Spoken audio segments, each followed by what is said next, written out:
Liver. आत्मा हमारा मूल स्वरूप है और शरीर हमारा कार्य रूप है।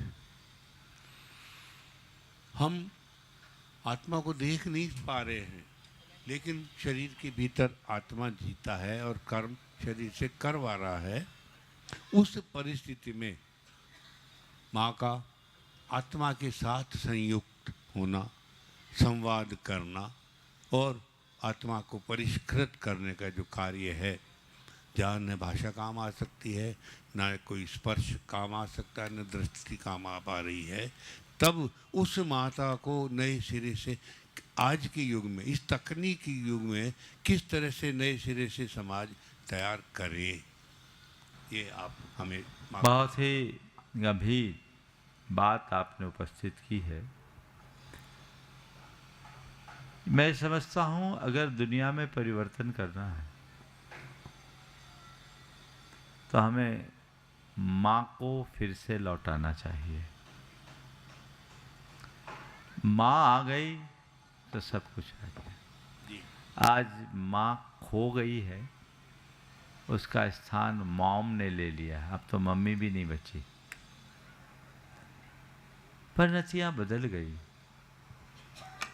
माँ तभी आएगी जब मातृत्व आएगा। मातृत्व के अभाव में माँ कहाँ रहेगी? और मातृत्व का मतलब क्या है? जिसमें ममता हो, जिसमें करुणा हो, जिसमें धृति हो, जिसमें क्षमा हो, जिसमें संतुष्टि हो, वो माँ है। संस्कारों से ओतप्रोत हो। माँ ये सोचे कि मैं एक निमित्त बन रही हूं एक जीव को नव जीवन देने का, और जिसके माध्यम से सृष्टि का अभ्युदय हो। हम पुराणों में पढ़ते हैं, अभी कल पंचकल्याणक में आप लोग देखेंगे भी, कि तीर्थंकर को जन्म देने वाली माँ गर्भ में आने के 6 महीने पहले से कैसी व्यवस्था में जीती है, और जब गर्भ में परमात्मा आते हैं तब से लेकर 9 माह तक किस रूप में जीते। 9 माह उनके आमोद प्रमोद, ललित कला, काव्य कला और धर्म चर्चाओं में बीतते, इधर उधर की बातों में नहीं। उसका असर संतान पर पड़ता है।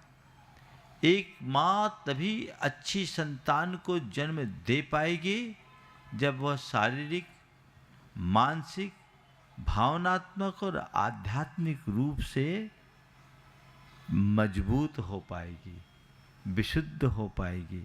तो उसे चाहिए कि वो शारीरिक रूप से भी, मानसिक रूप से, भावनात्मक रूप से और आध्यात्मिक रूप से सुदृढ़ बने, ताकि सृष्टि के निर्माण में उसका महत्वपूर्ण योगदान हो सके।